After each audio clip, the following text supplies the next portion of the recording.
نسقامگیریا بهای دلاری بازار اردوخان یال دهوک برفمرنه و بریه اجبلی کارتکرنا دلاری تکچون رفش سیاسی العراق و هرما کردستانه ماویه که درجه بازار خانوبرا لواس کریه اولوی بازاری تندیتن جیبتن خدان نویسینگه و فروشیارن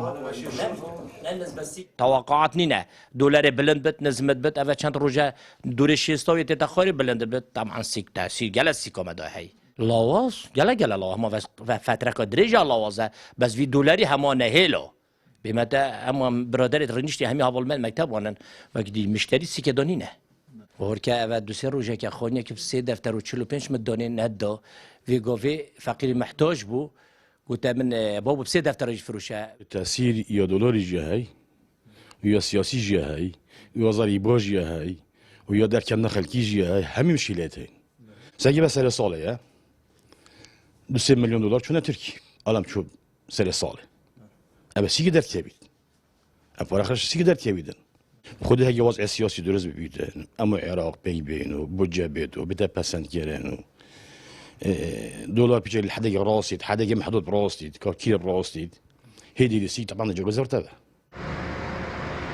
هفدم زدکن رسومات السرخانوبراش رجاء که ساده بو 3 ساده و زدکن چند جاری باجش بونیکن مولت کاری هندک اگر اندیترن کو بارگیرانیت کویت سرملن هولاتیان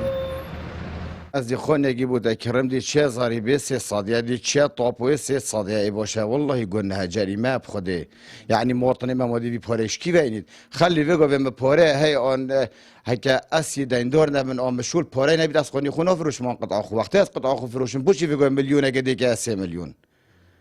چه خود قبل کرده خدمات یک بوم بریه تاتش یک بوم بریه یک صادش مالگیره بود 3 صادش مالگیری ما اش کی به هاتیمه برینو که یک صاده بو برا برینو که یک صاده بو طاپو یک صاده بو مشكلة ما ضريبنا بيقوا من قطع فرود تقريبا بري هي وكل ايتيت قطع بهج دفتر ابو قطع عرصة وخولية شوار جنوين نا بناءة نا دكان نا ملكة نا عمارة وارجتت حتى حكم الضريبش موالي جريد ام چون الضريبة 12 مليون سر دركتن وياد ويجي دكان بيت عقارات سيدا برين كا اكس صادي ضريبش مزداد وقافي آفیسی کری یعنی باریمه گران کری و شول نینه لازم ارزان کن یعنی از وقافی 2 میلیون و 100 هزار دم زدکن باج رسومات کابینا نهی حکومت هرم کردستان دا توایا بازار هرم سست و لاواز کرینه حوالاتیجت خوازن حکومت وان بریار نیاسایی پلوشینید او کارش بوجه گیر کرنا بهای دلاری بکد دا کجا رکا دیتر لویم کویت بازاری